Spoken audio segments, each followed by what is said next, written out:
여러분 안녕하세요. 흥정 멘토 김남희 교수의 행복한 삶을 위한 멘탈 피트니스 플러스 라이프 프로그램에 오신 여러분을 진심으로 환영합니다.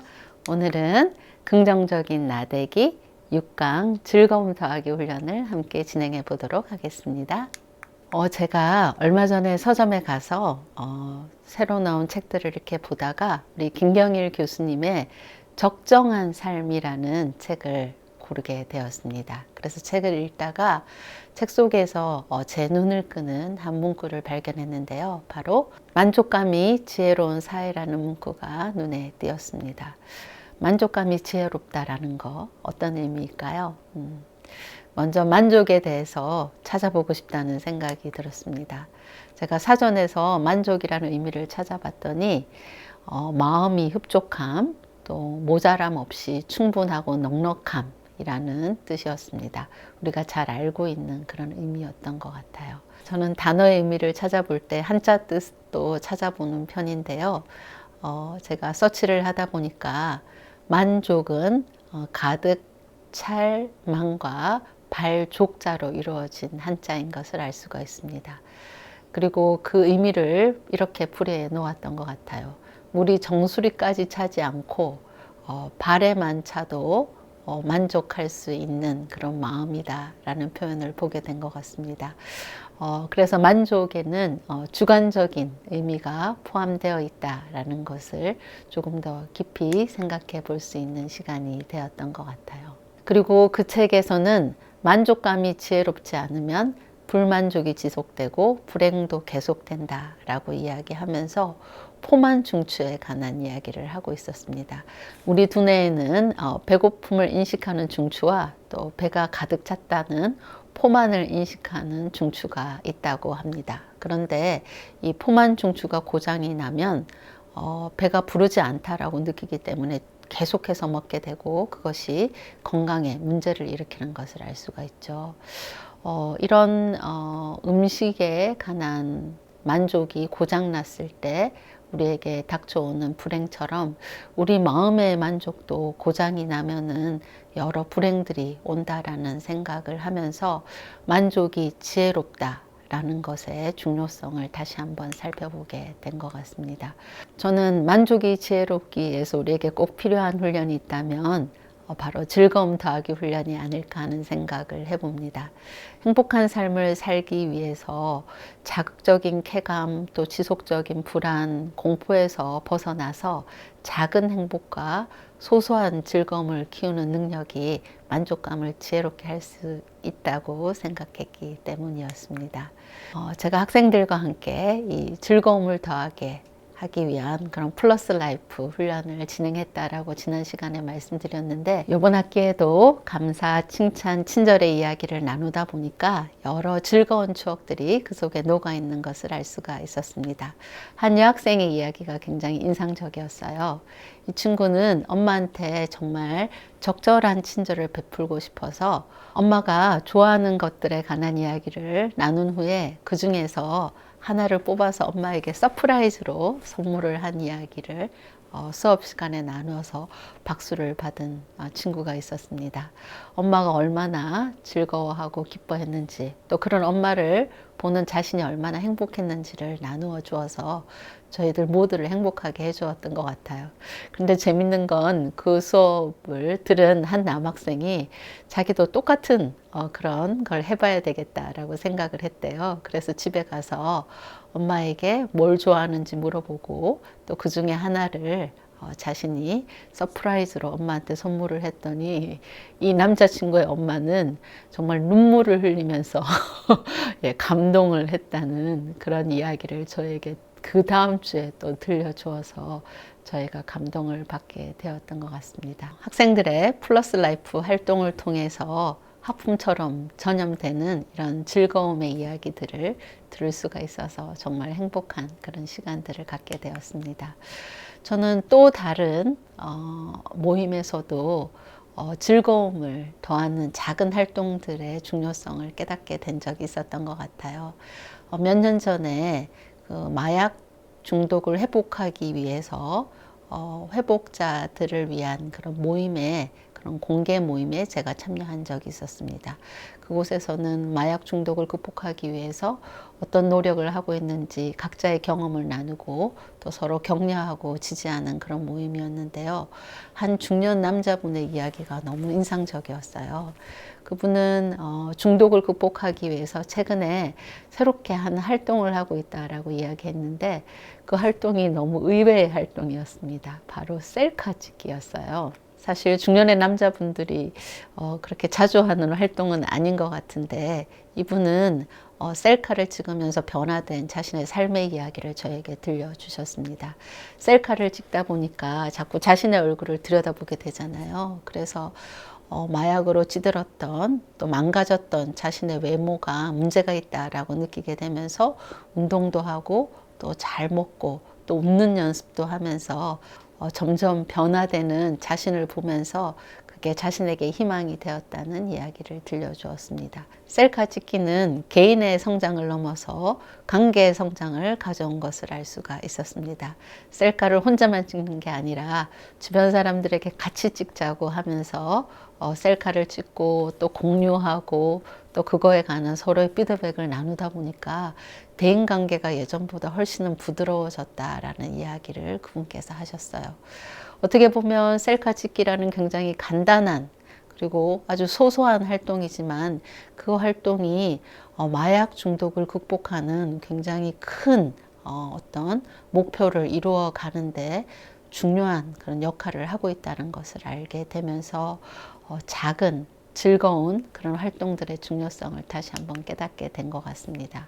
우리도 어떻게 보면 부정적인 생각과 또 건강하지 않은 그런 삶의 습관이라는 만성 질병에 걸린 환자라고 저는 생각을 합니다. 그래서 우리 모두에게도 그분처럼 그런 작고 소소한 셀카 찍기와 같은 그런 노력들이 필요하지 않나라는 생각이 들어요. 그래서 삶의 긍정을 늘리고 부정을 몰아내기 위해서 우리가 다음과 같은 질문들을 하면서 그런 즐거움의 소소한 리스트를 만들어갈 필요가 있는 것 같습니다. 첫 번째, 어떤 순간에 여러분들은 가장 행복하다고 느끼시나요? 그리고 최근에 경험했던 가장 신나고 즐거웠던 일은 어떤 것들이 있을까요? 또한 사람들과 어울려서 웃고 떠들면서 막 배꼽을 잡았던 그런 순간들은 언제인가요? 또 너무 좋은 기억을 주어서 다시 가보고 싶은 곳은 어디일까요? 그리고 어떤 향기를 맡으면 기분이 좋아지세요? 마음 편히 만날 수 있는 친구는 누구이고 또 그 친구들과 어떤 걸 하면 좋을지, 우리가 이렇게 평소에 해보지 않았던 질문들을 우리에게 던져보는 것은 정말 중요한 것 같아요. 저는 긍정심리학을 연구하고 또 학생들과 여러 긍정적인 프로젝트를 하면서 저도 제 삶에 긍정을 찾기 위한 여러 노력들을 하고 있는 것 같습니다. 그리고 최근 들어서 제 삶에 가장 크게 영향을 준 하나의 활동이 있다면 역발상의 어떤 그런 법칙인데요. 예전에는 해야 할 일들의 포로가 되었던 저였던 것 같습니다. 그래서 뭔가를 다 끝내 놓아야지 쉴 수 있고 또 놀 수 있다고 그렇게 생각했던 것 같아요. 근데 그렇게 하니까 쉴 수 있고 놀 수 있는 시간이 점점 줄어드는 것들을 제가 경험했습니다. 그래서 최근에는 하고 싶은 일을 먼저 하고 거기서 얻은 에너지로 해야 할 일들을 즐겁게 해내자라는 그런 새로운 법칙을 갖게 되었습니다. 그래서 제일 먼저 계획하는 게 놀기를 계획하는 거예요. 특별히 남편이랑 어디서 어떻게 우리가 즐거운 시간을 보낼 수 있을까, 이런 이야기를 하고 계획하는 것을 좋아합니다. 그래서 그 계획들을 세워놓고 그 일을 하기 위해서 더 열심히 일하고 또 강의하고 상담하고 그렇게 하고 있는 것 같습니다. 이 시간에는 좀 전에 소개한 그 내용 말고도 제가 즐기고 있는 소소한 즐거움 리스트를 여러분들께 소개하고 싶습니다. 주변에서 흔히 찾을 수 있고 돈도 많이 들지 않고 언제 어디서나 즐길 수 있는 그런 간단한 내용들인데요. 함께 살펴볼까요? 예. 첫 번째 저의 소소한 즐거움 리스트는 빛이 주는 즐거움을 누리는 것입니다. 제 연구실은 아주 오래된 건물에 있는 정남향의 햇살 정원입니다. 냉난방이 자유롭게 되어 있는 신축 건물은 아닌데요. 제가 그런 연구실을 부러워하지 않는 단 하나의 이유는 자연 채광인 밝고 따뜻한 햇살이 가득한 공간이기 때문입니다. 정남향의 큰 창을 통해 하늘이 가지고 있는 모든 빛이 선물처럼 들어오는 아침 시간에 햇살도 좋고요. 그리고 저녁 시간에 이렇게 파스텔 톤으로 들어오는 그런 부드러운 햇살도 너무 좋은 것 같습니다. 그리고 제가 언젠가 가을에 이 빛이 주는 신비함을 경험한 적이 있었던 것 같아요. 산책을 하다가 학교 한 기퉁이에 있는 단풍나무가 아주 빨갛게 예쁘게 물든 걸 보고 제가 그 단풍을 보러 가까이 다가갔습니다. 근데 정말 놀라운 광경을 목격했어요. 햇빛이 비치는 쪽의 단풍과 비치지 않는 쪽의 단풍이 다르게 보이는 그 차이점을 발견했죠.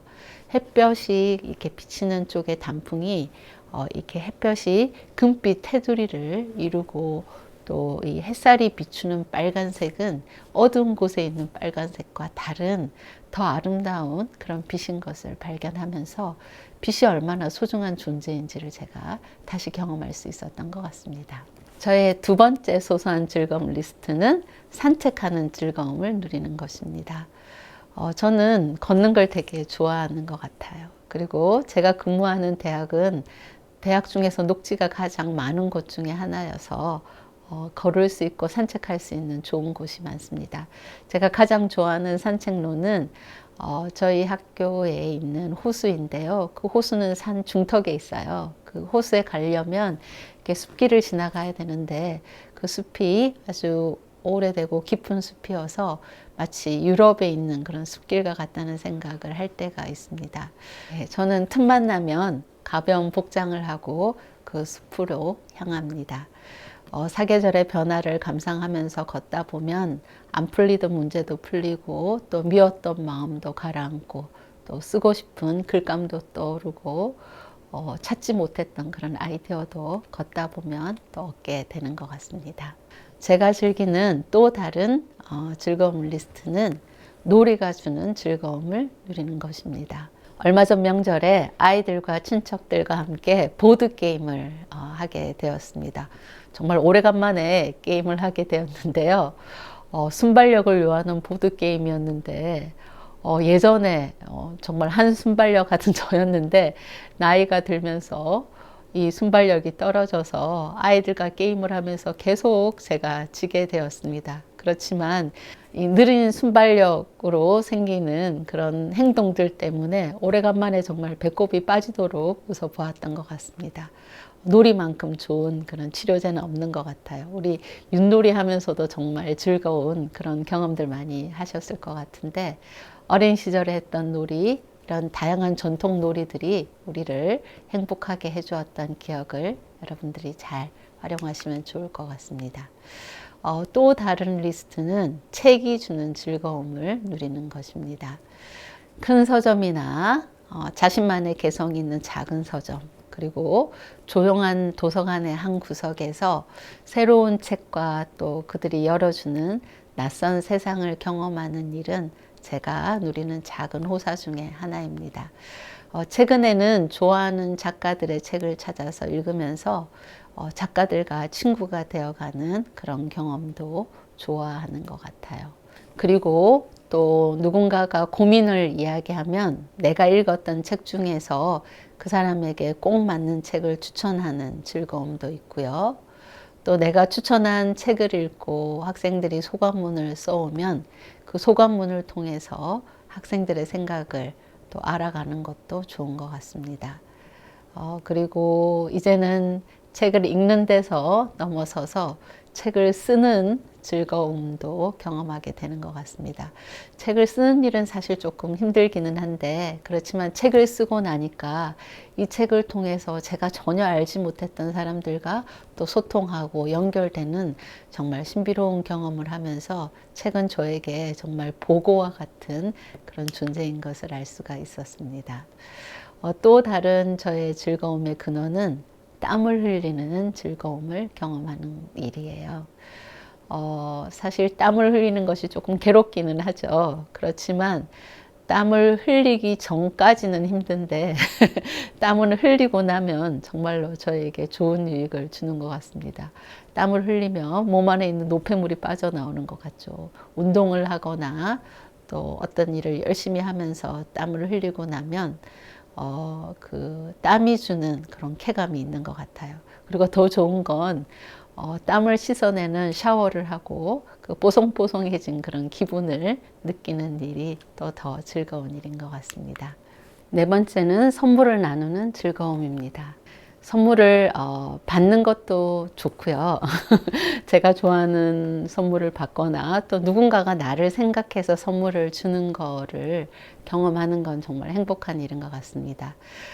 저는 받는 것도 좋은데 주는 것도 좋은 것 같아요. 내가 좋아하는 사람이 어떤 걸 좋아할지 생각을 해보고 또 선물을 싸면서 또 흥분감도 느껴지고 또 전달해 줬을 때 그분의 기뻐하는 얼굴을 보면 정말 같이 행복해지는 것 같아요. 그래서 짧은 시간에 기쁨을 누리는 방법 중에 하나가 이렇게 선물하기인 것 같습니다. 근데 제가 긍정심리학에서 플러스 라이프 프로그램을 진행하면서 하는 선물과 연관된 활동이 있는데 그것은 바로 나 자신에게 선물하기입니다. 우리는 보통 선물이라고 생각하면 굉장히 큰 거를 생각하잖아요. 그렇지만 작지만 나에게 선물하는 것을 학생들에게 계획하고 선물을 한번 해보라고 하면 그 경험이 또 특별한 것 같아요. 특별히 제가 4050 주부들을 대상으로 이런 선물하기 프로그램을 진행한 적이 있었는데 정말 저에게 인상적으로 남는 추억이 하나 있는데 어떤 분이 말한 선물하기는 베스킨라빈스 아이스크림 큰 통을 한 통을 자기에게 선물한 어떤 주부의 이야기였습니다.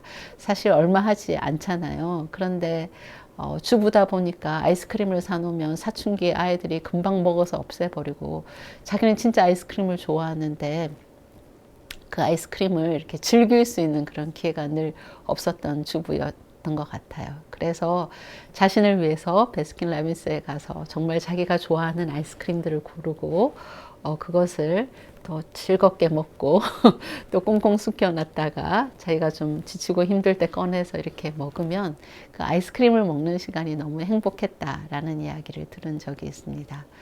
정말 작은 거지만 나 자신에게 선물을 하는 것도 꼭 필요한 일이 아닌가 하는 생각을 해보게 되었습니다. 오늘 강의를 마치면서 저는 제 카톡 프로필을 여러분들에게 좀 소개하고 싶습니다.